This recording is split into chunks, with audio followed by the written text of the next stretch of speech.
Hey, Gloucester Township, Keith Gibbons here with Joe Allen from Restore GT. Today's podcast is on the October 12th council meeting and going over a little bit about what's happened since last time we were with you guys. Yeah, so in between the last council meeting, we had the Pumpkin Festival, which is it's a new thing for me. I know you've been to a few of them now. Yep. It's an annual festival down in downtown Blackwood on the Black Horse Pike and throughout the neighborhood there. Kind of blew my mind. I was not expecting the turnout. And what it actually turns out is that this year was a little bit smaller than previous years.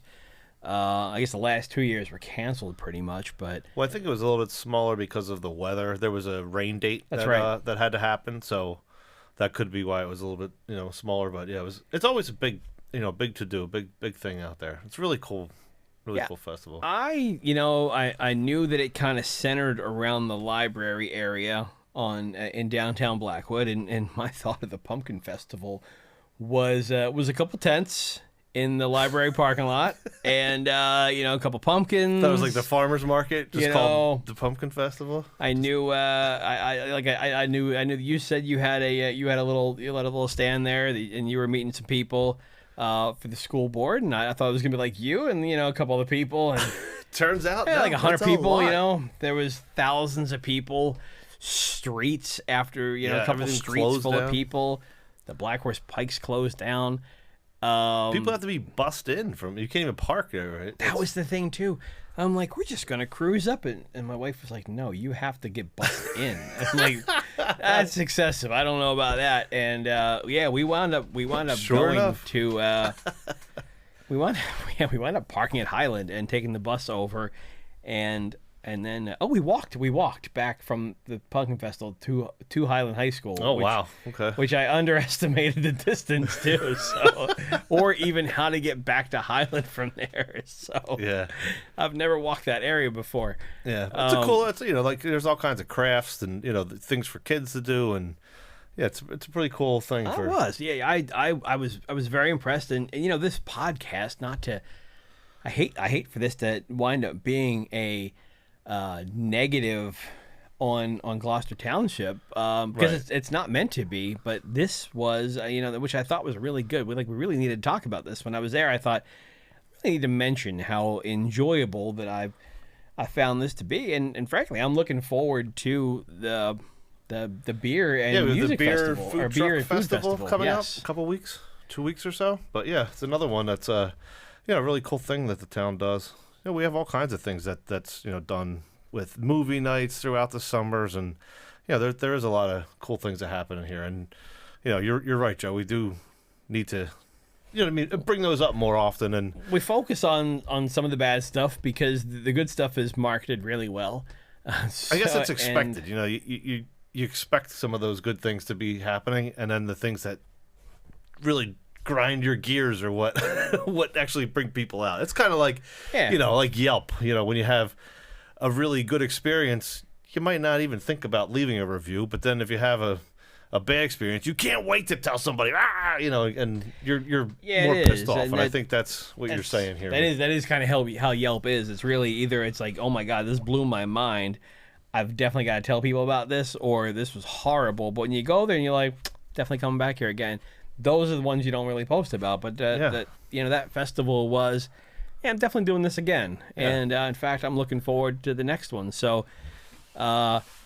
Well, I'm glad you enjoyed your first Pumpkin Festival. Some of the folks in Gloucester Township may not enjoy us, but hey, shout out to you because we did enjoy the Pumpkin Festival that you put on. Yeah. And that was my first Pumpkin Festival after moving back to this area in 2016.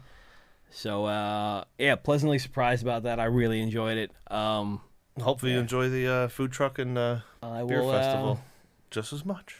I'll be there, man. I'm eating and drinking is it's kind of my thing. Yeah, so, it is. Same, girl. So, same. Yes. Well, so if we move into the council meeting here from the October 12th meeting, is that what it was? October 12th. So it started off with the Spanish Heritage Month awards basically is what happened. Not each, but certain council meetings will start off with recognizing people, whether it's the citizens police volunteers before. Right. So this month was a pretty cool one that they had. It was Spanish Heritage. It was a lot of kids and people that work in the community, volunteering, doing different things at churches and things like that. It was a lot of people were recognized for their citizenship and all kinds of different things they've done in the community. There was a band there. Yeah, there was a band, choir, I believe is what they called it, because it was a guitar and some instruments. But I don't know what constitutes a choir. Right, yeah, exactly. I'm not. I just do hear them did hear them call it a choir, so that's why I use the same word. It was a good hour. Yeah, it was a good hour worth of ceremony, and it was a good way to kick off a council meeting, which they're pretty dismal. Let's face it. Yeah. So it's nice to have a little bit of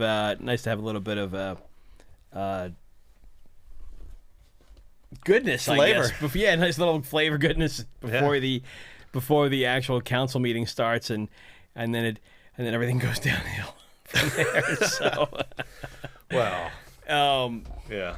Before it goes downhill, though, make sure you subscribe. Yeah, man, subscribe, and look, we're on YouTube. The video. Definitely subscribe to us on YouTube. We definitely need the subscribers on YouTube.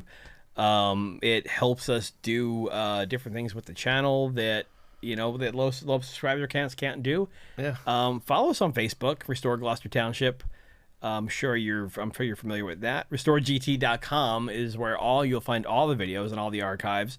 You'll find not only our videos, all of the previous council meeting recordings. I've got them all archived there. There's articles on there.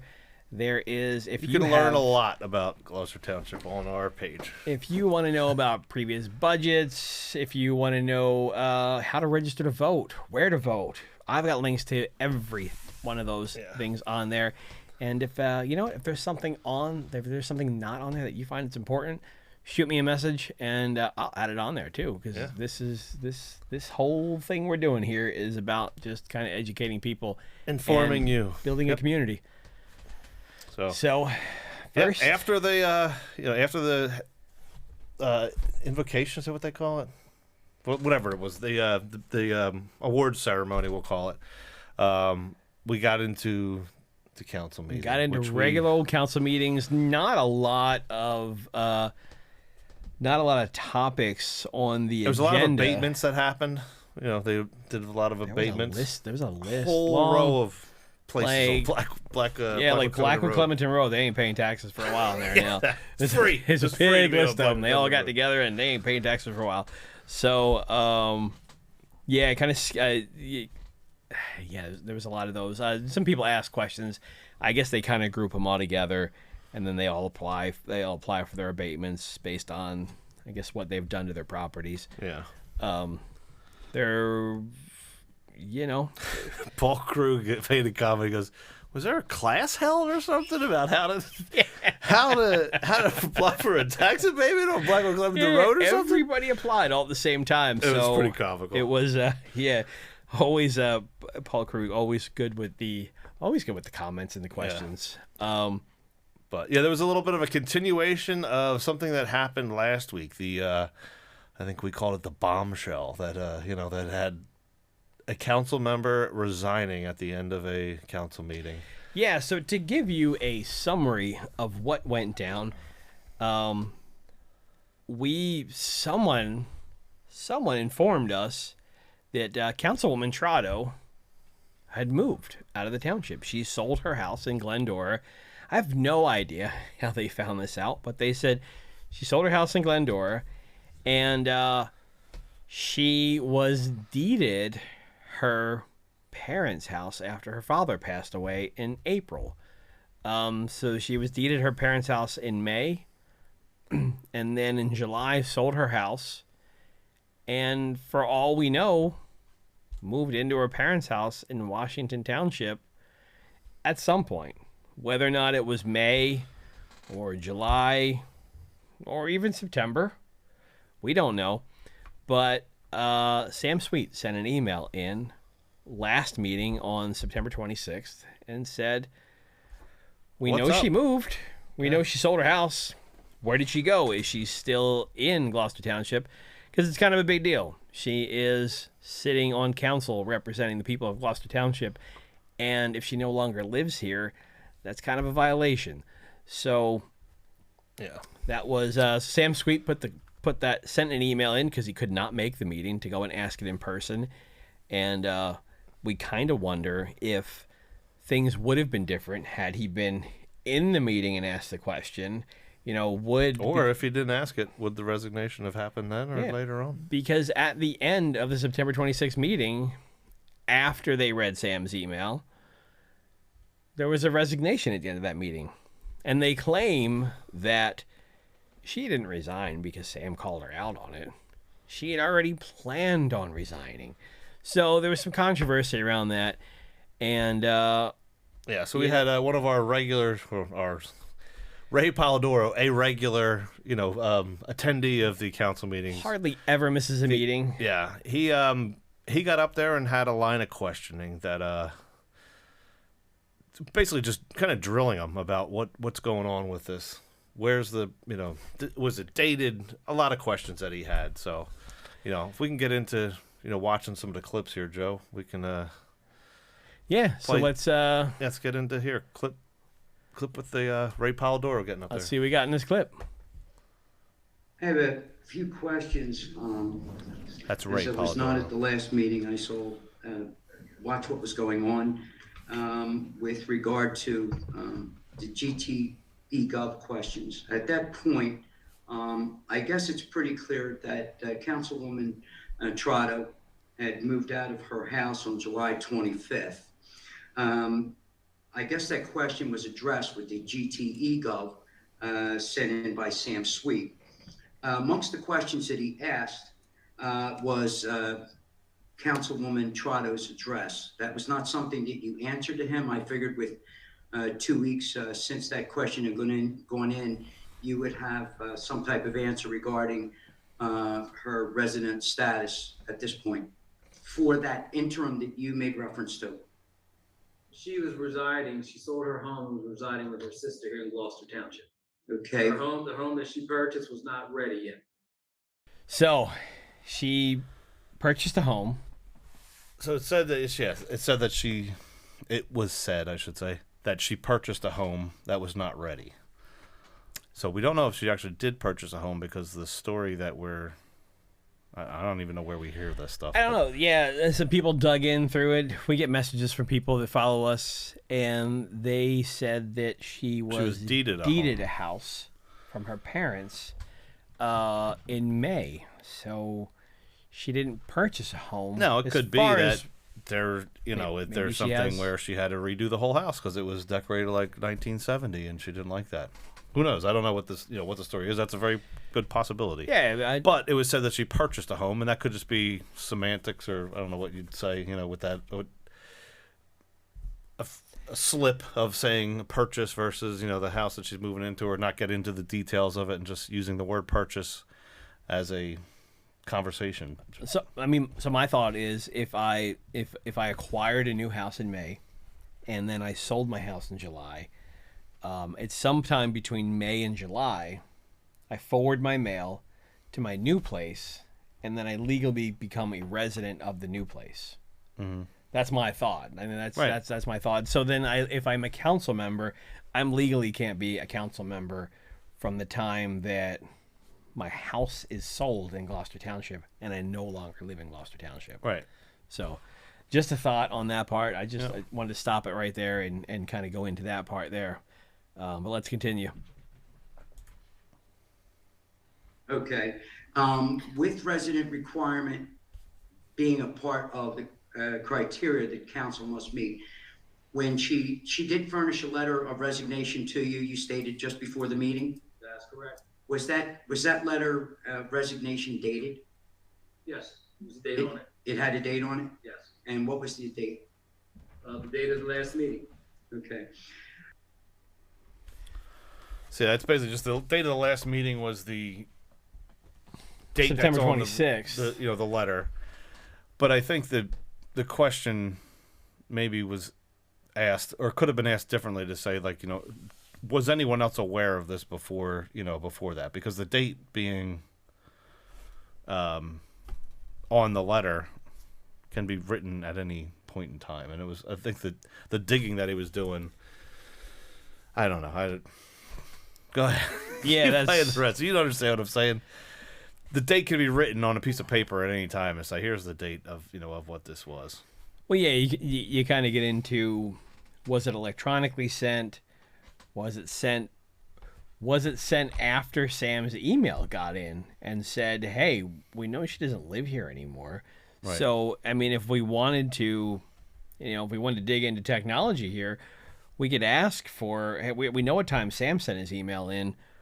What's the timestamp on the email? Yeah. If Trotto sent an email in saying, I resign, is it after Sam sent it? And then like, oh, wait, we got it. We got to act now because they know. I guess technically, if we were really looking to catch somebody, we wouldn't have sent the email in. And we would have, we could have like staked her out or something like that. But I think that was alluded to. It was later alluded to that that I guess that Sam was going to sit outside of her house and do a stake, or outside of her sister's house and do a stakeout. But that's not what this is about. This was just a question of, hey, do we have a council member that doesn't live here anymore? And I think we all have the right to know that. I mean, this isn't an outlandish question. Yeah. So that's pretty much where that came from. But let's check out the rest of the clip here. Now, if she were to give you that letter, would she not have also given you some type of document indicating her residency, whether it been an affidavit or some type of document indicating, because as the moment she left her house, you would think at some point she would want to present to council some type of legal document indicating her residency, staying here. Otherwise, it's basically just word of mouth with nothing to back it up. I mean, if someone were to... That wasn't something required. I knew where she was residing. She has family that lives in town here. Right, so the not something required thing is one of those things that drives me nuts about politics, I guess, in general. Like, where I understand it's not required, but I don't know. I don't know. That's kind of the thing, too. Like, what is required? Like, I dug through... like the Faulkner Act. I mean, and we're basically, our charter is basically it falls under the Faulkner Act, and the rules that follow for all this stuff.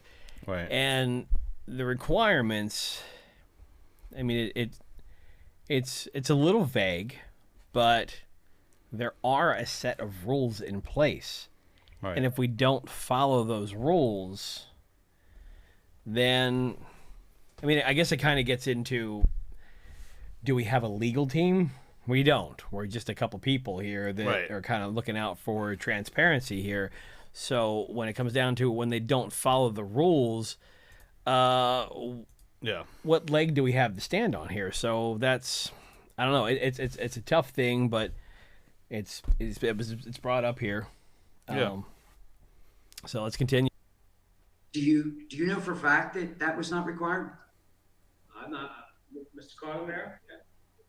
I'm not asking for an affidavit. I know where she was residing. She was living with family, but I'm not going to ask for an affidavit from Mr. Carlmer. I don't think that's appropriate. She was requested we have to investigate. When she submitted her resignation, she said she resigned. She doesn't have to give a reason why she's resigning. Probably some was surprised that she was resigning. Found out afterwards that she was living with her sister, and that she's moving out of town once the new home is ready. But until she resigned, she was a resident in Gloucester County. So Mr. Carlmer was surprised. Yeah, he said the word surprise. We were surprised by her resignation. Now, this is October 12th. Her house house sold was in supposedly, July. allegedly, or I don't know what the word is, but she was deeded her parents' home In May. Yeah. She sold her house 2 months ago. So even if she was living at her sister, it never came up in conversation. Hey, I sold my house. I'm living on the couch at my sister's house, or that never came up. I don't know. That's very odd. But later on, I think it's actually the cat was let out of the bag that they did know. Well, that she wasn't there. But Carlemere in this clip says we were surprised by it. We were surprised, although Orlando already knows that she's been living at her mom's house, or Right, at and her he's sister's totally house. fine. He understands. He knows where it is. He doesn't need an affidavit. He knows any of that. everything, and yet Carlemere completely out of the loop. And he says we were surprised, so I imagine everybody else was out of the loop. I guess Orlando just gets the inside info. Maybe. Well, I don't. He also answered a question again nobody asked. He said she didn't have to give a reason. No one asked what the reason was that she resigned, but you notice how he puts that in there, answering again a question that no one asked. Fills up time, makes it look like there's nothing. Yeah. You're looking for something that's not there. Yeah. You're answering something we didn't ask. So Okay, so I guess what I'm getting at is just for sheer transparency. So she notified you she was resigning and stated that she had sold her house back. Did she indicate she sold it back in July? In her resignation letter? Yes. No, she did not indicate. Okay. And how was she able to provide to you, or did she tell you in that resignation, or was it verbal, that she said that she was still residing in the interim? She had indicated to me verbally that she was living in town. And you didn't, there was no need of verification on that? No, I know where she was residing. Okay. So yeah, a couple things there. Again, he knows. He knows where she's residing. So this is part of the question where I don't agree with how the question was asked and then answered. It was. If you go, I don't know if you can rewind it, but Ray kind of asked, "Did she say in her resignation letter that she sold her house or something along those lines?" And Orlando says, "In the resignation letter, no, she didn't say that." Right. So he's answering, again, like as an attorney would do, the specific question that you ask. And that's been brought up by other council members. Dan Hutchison in the past, specifically, because he's an attorney, and says, ask the exact question you want the answer to, because that's what we're going to answer. And that's what. So Ray asked in that, and he's asking it in general. Hey, no one knew? Like, that's what we were saying. No one knew that this was going to happen? And the way that it was asked was in the resignation letter, did she ask this? And then that's what was answered, Yeah. But the whole thing is why is he the only one that needs to be happy with knowing that that's where she lives? Like, we're in an organization chart, again, above council, above the mayor, is what we should be. And we're asking for transparency from our government of what happened here. And it's, no, I got it. It's good. I was happy with it, so you need to be happy with it because I'm not giving you any more than that. I'm glad you said transparency too, because this isn't really an issue if someone asks, like they did last meeting, and said, "I saw that she moved. Where does she live now?" And if they said, "Oh, she lives here," and they gave the address, that's Done. it. That's Done. all that's got to be done. No. But it was a secret, and it just was, "Oh, she lives in town. Don't worry about it." Yeah. So that's kind of the reason for all of this. So there's still more to the clip. Let's check it out. At that point, you feel that the eGov question that was asked did not require a response, or did not require it being transparent to the resident who asked? I think that individual wanted an address. I'm going to be quite frank with you. I don't think that individual needed to go and go find where her family member lives, because that individual would probably do that. No, I understand. I personally we wouldn't all ask know for him, and we all know that he's probably going to be parking outside someone's home if they provided the address. But I know where she was residing. Okay. She has family that lives in town here. The home that she was purchasing was not available, was not ready for her. So again, the house that she was purchasing was not ready for her. It's sufficient. He knows where she was living. Just the same thing over and over again. And then had we given the address out, Sam Sweet the creep was going to be. would have been, well, he's not the creep anymore. He's the creeper. Oh, now. creeper. He's Okay. going to be sitting out front of her house. Yeah, we all know this. Doing a To be stakeout. quite frank. With his big red truck that nobody's going to actually recognize or anything like that. He's he's not a guy that you're going to miss. So That was. I don't know. I didn't. he's really gonna like that. he's gonna be, yeah. That was that's the entire Cheap reasoning shot. behind it. That why they couldn't give the address. Yeah. So couple seconds more, I think. of about 30 more seconds here. Let's check it out.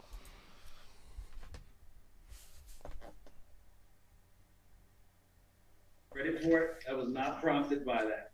She was scheduled to resign. She had indicated she was going to resign at the end of September. Yeah, it is. this. So he said, she was scheduled to resign, as if, like we all As if are assuming here, this was a known thing that she was going to be resigning because she sold her house, had another house ready, and months prior, here we are. He said it right there. He said it. Who is She was scheduled to resign at the end of September. Yeah. Okay. No surprise, right? There, No he said it surprise. right there.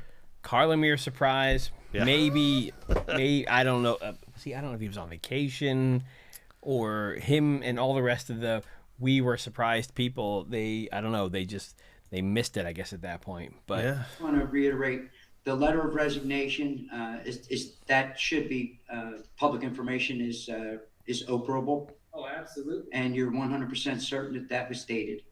Absolutely. Okay. And no further questions. Thank you. Good night. Congratulations to all the recipients this evening. Thank you. Yeah. So the So, dated. yeah. Well, go ahead. So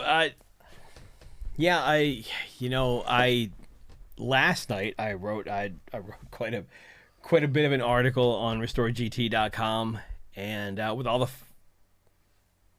facts that I was given, which are kind of hearsay. So I was, I was ready to dig into this, and I was ready to start jumping into, hey, there's a legal thing here, because at the end of it all, there is kind of a legal argument here. If she sold her house in July, then because she's a Democratic committee member, the Democratic committee would have 15 days to replace her from the time that she was no longer a resident here. And had she done what Scott Owens did and sold her house and resigned the same day, 15 days from that day, they have three candidates that they have 15 days to give three candidates to council to vote on to be the next council member.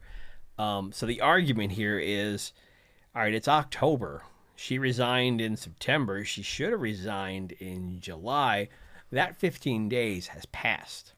They no longer have the right to do this. And Right. They gave up that right by that person screwing it up, basically, by not giving the proper time or, when they actually moved out of the town. But Yeah. again, we don't know that she didn't move out of the town. If she was staying at her sister's, that does make her still, a resident.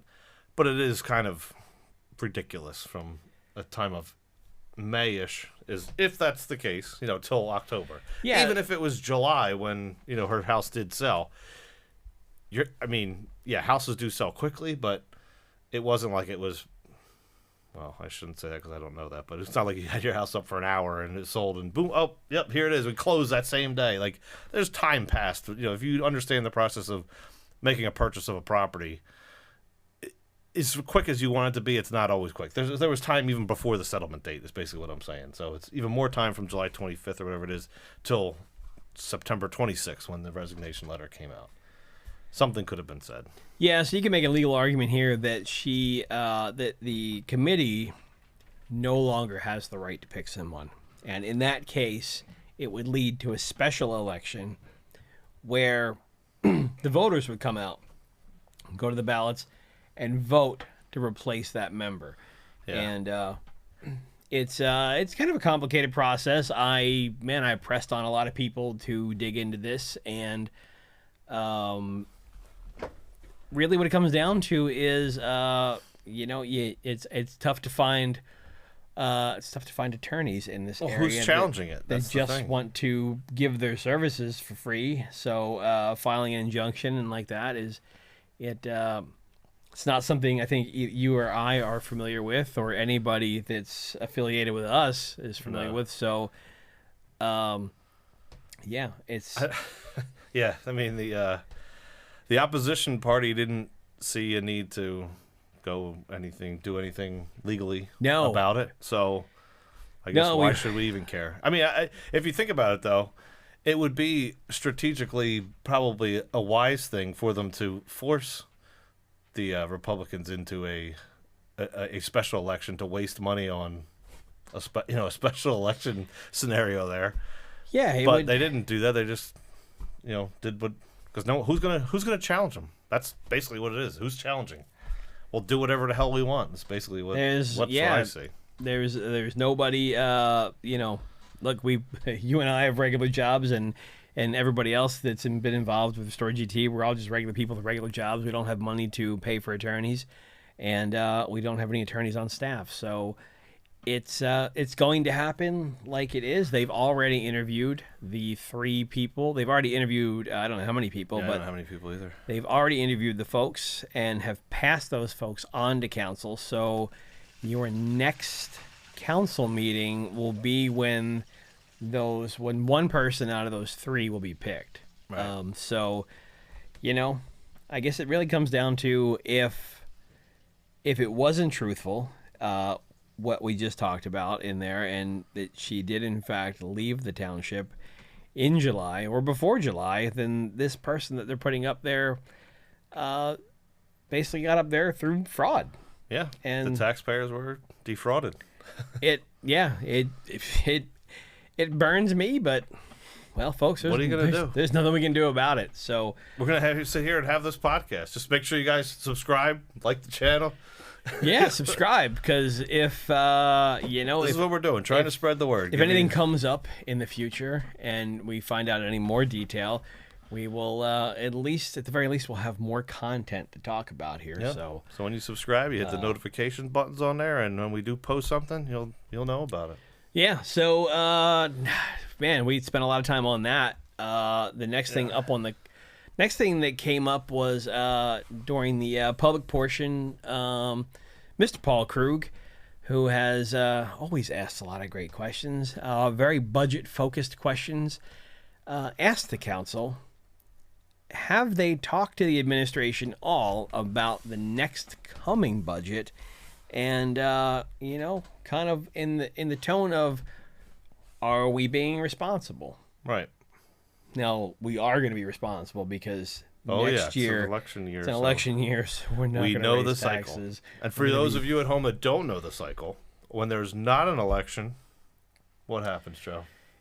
Even years, we always raise taxes because there's them. no elections. Odd years, there's either a mayor election or there's a council election. They stay flat. No raise. Yeah, no increase. It's magic. So it is magic how we pull it all together every other year. And let's check out Paul's comments here.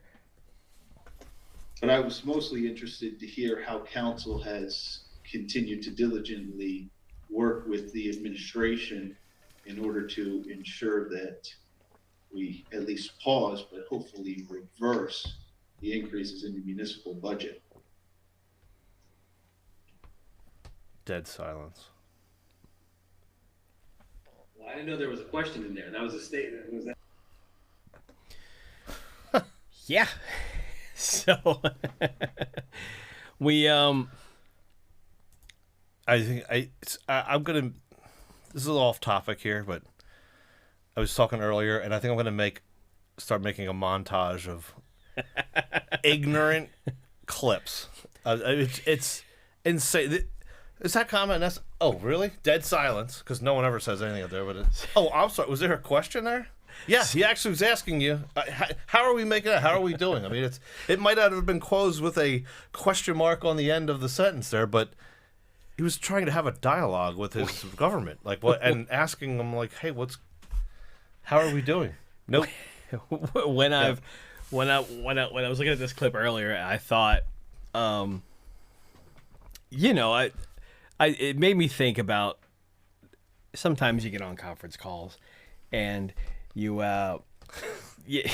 tune out. you tune out, and I thought in person it's pretty hard to do that, but Yeah. they've gotten so good and so brazen at ignoring us that they just do it right now to our face in person. It's not even like a conference call where you're not on video and you kind of tune out and you can go walk the dog or whatever. They're staring right at you and they're just like, I'm not even listening. So that was my thought on that was, that was pretty amazing. But not really much of an answer. The answer we'll play the next. Yeah, let's check out the next clip. I would imagine you're in the early stages of putting the budget together. Well, your department meetings and requests and everything. Early.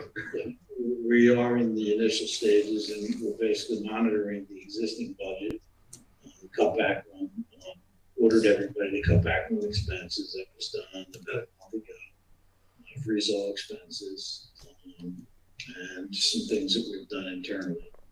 But as you point out astutely, you are under the Faulkner Plan B Act, and there is a distinct delineation and separation of legislative. I got my hands slapped on that one time, way back. I mean, look, it can be interpreted as being overly burdensome because you're not permitted to deal with any directors without first going through the mayor. So Paul, one time. So I like this part because it highlights the separation of the administration, the people that put the budget together, Tom Cardis, and the role of council. Right. And there is a separation, like they mentioned, which kind of burns me a little bit more because, we talk about all these people as a whole. People go in and they battle against our council members and they battle against our administration together. It's like a big team up there. They sit up there, they do the budget, they vote on the budget. Anybody that has questions, they talk to them. And then those people up there kind of give it back to us. And really how the structure is, and if we talked about, a couple weeks ago, we talked about the organization chart, where we talked about the fact that the taxpayers were missing from there, but under the taxpayers is basically the council, and the council represents the taxpayers. So those people sitting up on council, they're supposed to be us. They're supposed to be our peers, and our peers would question people like the administration, Tom Cardis, who does the budget, and if they felt like we were overspending or over budgeting. Tom Cardis is not an elected official. He's like the council members are people who we elect. Questioning someone who's hired to do a job, spending our money. So that's I mean I like that because of that. They didn't really answer Paul's question. Tom's talking about saving money and stuff like that, and of course he is because of the year that it falls on. But it was kind of I don't know if I guess if you're kind of like a municipal government nerd, like I've unwillingly become here. Yeah. I've familiarized myself with the Faulkner Act and the different structures that it follows, and the one that we fall into. He is right in that.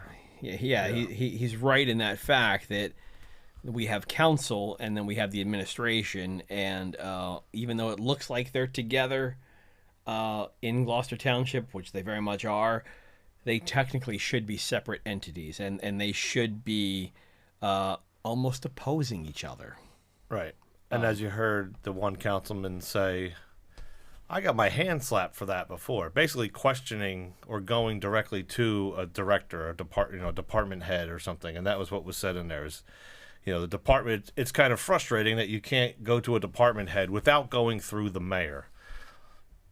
So there's, again, that separation of, of duties there, or separation of powers, I should say. That's all in that, 12 seconds of clip right there. So it was neat to, hear it said out loud. And the feeling I got from, Cardis's body language, and that audio had to be enhanced because he was speaking very low, not wanting anybody to hear, I guess, for whatever reason, or just not speaking into his microphone like they always do. But his body language during saying that was very telling of that. He was very irritated by being questioned about his budget. You don't ask about his budgets. That's the body language that he put out in that. I was telling somebody else, I wish I had, or you were able to see that, because it doesn't come through in the in the video there. But if you were in person, you would. Yeah, it's always very evident when Sam Sweet, Pete Heinball, Paul Crew get up and talk anytime about he is questioned, that the man, budget. it's very irritating. It is. You do not question him, especially when Sam, an accountant goes up there and talks to him. Yeah, it is. It becomes a hostile environment very quickly up there. So he talks back. He tells you, basically, you're an idiot. I know all this. What about the state? Just the. It's always it always falls There's back to the never state. a nice tone. And when we refer to the state and everything that the state allows, that's always a big topic because choose what we not follow the state's guidance or regulations or prescriptions, as they say. Probably not the state best, prescribes. Probably not the best state to follow either. It is. No, I think that's been brought up many times. We are the most expensive state to live in. So yeah, let's follow along with that. Let's follow along with that. And the latest poll I saw was, I think we're the. What is it? We're the top state to move out of in 2022. Probably. I think it was. But that is Trotto. She moved out, but she moved back into it. Yeah, she missed it. She left Gloucester Township to Washington Township, and if she winds up in Delaware next, then we know the taxes were on her mind. Yeah. But. So that was pretty much it for your council recap. Yeah, there wasn't much that went on. It was pretty quiet of a meeting. It was. Final thing to update on is the infamous warehouse the projects that are around. Specifically, the I don't remember. We did go over the last meeting because we showed. Did we show? Did we do that? We did. Okay. We did a little bit of warehouse stuff at the end and talked about it. Yes, we did. Thank you for everyone that shared it out. Yeah. Always, if you have any info that you want on the podcast about any of these projects, reach out to Keith or I. We're both all over Facebook. So if you want something talked about in detail and you have a little bit more information that we don't, we want to give the best information. So we recently had was it the Sun or the Patch? One of the news the Sun reached out, wanting to speak to people about it. It's been a little bit of a, game of tag trying to get a hold of somebody and them being out of town and get back. But we're trying to get some kind of information to them about it. We did hear that that's right, we did on the last time we talked about this, we showed that they said the October, I don't remember the date, but they said 2 different dates. They was supposed to be, the next zoning board meeting. Then it was 2 zoning boards meetings later. Then the attorney that was hired through a GoFundMe, thing that the residents put together, their attorney was contacted saying that the applicant asked for another extension to November 9th, I believe is Wednesday, November 9th is what the next date is going to be. So I guess that if the attorney is hired, then I guess they have to tell them. I'm not sure how that all works, but either way, so the attorney is who notified the lady Beth who was organizing, coordinating, drumming up the money from the residents. Which actually we should put a link down below in our thing for the GoFundMe if you guys can help contribute anything, $20, $50, 100. Yeah, I just said 1,000, whatever it is that you have. I hit that this week and thought, you know what? But Yeah. I'm all over the place with the different things that I'm doing here for it, but I at least needed to give them some. So yes, out of residents' pockets, they put together a GoFundMe to hire an attorney to represent them. Yeah. To stop this warehouse for coming Us, into the old. us. Yeah. You yeah, too. us. You at home. You. Yes. Everyone. So there's a GoFundMe to represent us. The people.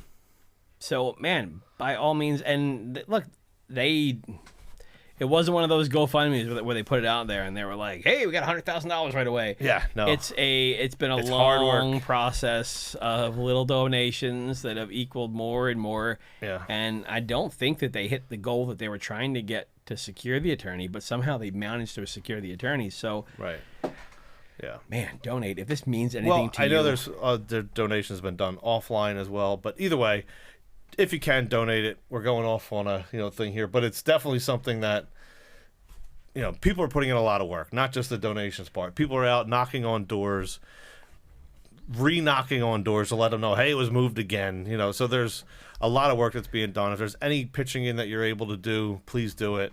One of the things I was telling Joe is I want to coordinate a night where we can all get together ahead of time and come up with a strategic plan. 300 people or whatever it is that showed up into that room there is great, but we could all collaborate somehow ahead of time with somewhat of a plan. Like, let's have everybody understand, hey, let's get the attorney up there first. Let's get them say their piece. They're the ones that know the legal aspect of it. Everything we have to say is an opinion, I guess, more or less, It is. There's going to be a lot of feelings up there. Feelings, right. And we Let's need let the legal side do it. But there's more that we can all get together. It's nothing more than just helping organize. We have the right to peacefully assemble. We have public buildings around here. Let's use them. Like, I'm gonna put something else out here shortly, with Joe, and we'll put something where everybody can get together. Maybe there's 10 people, maybe there's 5 people. If any of us that get together. If it's 50, 100, whatever it is, that's great. The more people, the merrier. But let's band together, folks. Let's do something. And instead of us all meeting that night and yelling through the crowd, Right. let's find out which people are, let's give the attorney some time, and then if people want to speak, let's figure out which people have the kind of the best message that we want to get up there, rather than going up there and we know the time is short. Yep. We know they're not going to let it go till 2:00 in the morning. They're going to cut it off again because, like the gentleman at the Pumpkin Festival said, I saw the worst of Gloucester Township. Yeah. So Yeah. That's a good point. So yeah, they pointed out that one of the folks that was running that meeting. Yeah, Jay McMillan, who was running it and was the one that shut it down and threw Brian out of the meeting and everything. He was working the Pumpkin Festival, and we happened to be standing there as he was speaking to someone else, and we heard him say, I saw the worst of Gloucester Township that night. The people going and fighting about potentially having a big warehouse in a residential 1,500 trucks on that road. 1,500 trucks a day. They're the worst of Gloucester Township. That's what you thought of. So that's amazing to me. You're not going to get all the time that they think that they tell you're going to get. I know you've been told over and over again that you can talk. Yeah. But look, we know that's not the case. We know that they're going to get it to a certain point, and they're going to cut it off. So if you want to get a good message out there, then you all should probably get together and Keith and I'll go there and do it. We can help you guys organize it. It's not my backyard, it's not in your backyard, but it does affect all of us, where we drive, and it affects my neighbors, everyone else in the community. Well, this is my backyard. It's right down the street from me. I was here, trying so not to. No, it's it's me. I mean, it's Sicklerville Road. Look, I come off of Garwood Road onto Sicklerville Road, so it's it stinks gun either way. I do a lot of stuff in Turnersville, so I can go right or left on Sicklerville Road, and each way is not a really great option for me. So I get what everybody's talking about. I already know what it looks like. And I can't imagine if we add 1,500 truck trips a day to that, one truck a minute on that road. Yeah. I mean, it just seems miserable to me. And on top of that, I don't, look, I wish we could get somebody else to come in and take over that golf course. It is historic. Maybe nothing ever comes of it, but it's also I don't want to live in an industrial area full of warehouses. That's it's just me. I'm pro business in this township. It's what I've wanted for a long time in this township. Yeah. But I think you all understand the same thing that we're talking about here too. Yeah. Yeah, I mean, I understand everyone has the burning desire inside of them to go up and say something, and they feel like what they have to say might be the thing that changes. But a lot of it, in reality, is all the same message being said over and over and over again. If we can all harness and figure out who has the best delivery of it, or who has the best way to say the same thing for us, and now you're helping, put the message out in the best way possible. You may not have said it out of your mouth, but maybe it's this meeting together can help us collectively have a voice that's the correct message and voice that's out there. Again, I'm not trying to stop any of you guys from saying anything, but I'm just saying that might help us in doing that. Maybe not, I don't know, but I feel like I've sat through yearly budgets where the entire place is full. And people get up there, and there are some really heartfelt stories up there. But after the 10th heartfelt story, I'm like, all right, I think that they haven't changed their mind yet. Yeah. I don't think they ever will.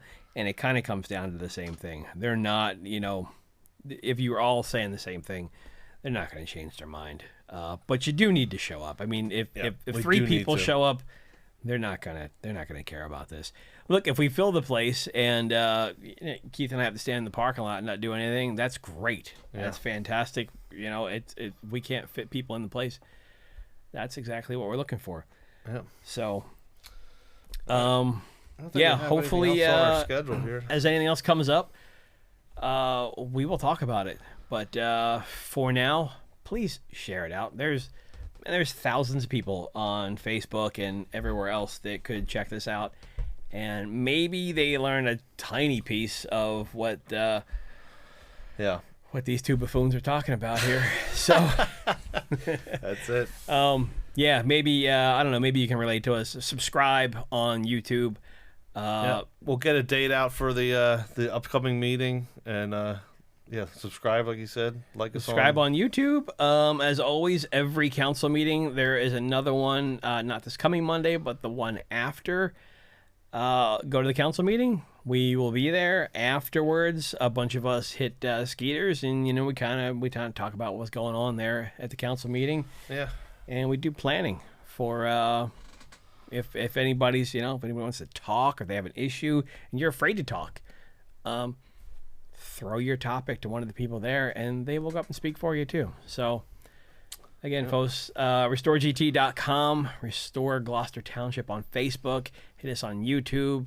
On Spotify. On Spotify also, and at RestoreGT on Twitter. We will see you in probably 2 weeks. Yep. Thanks folks. Guys.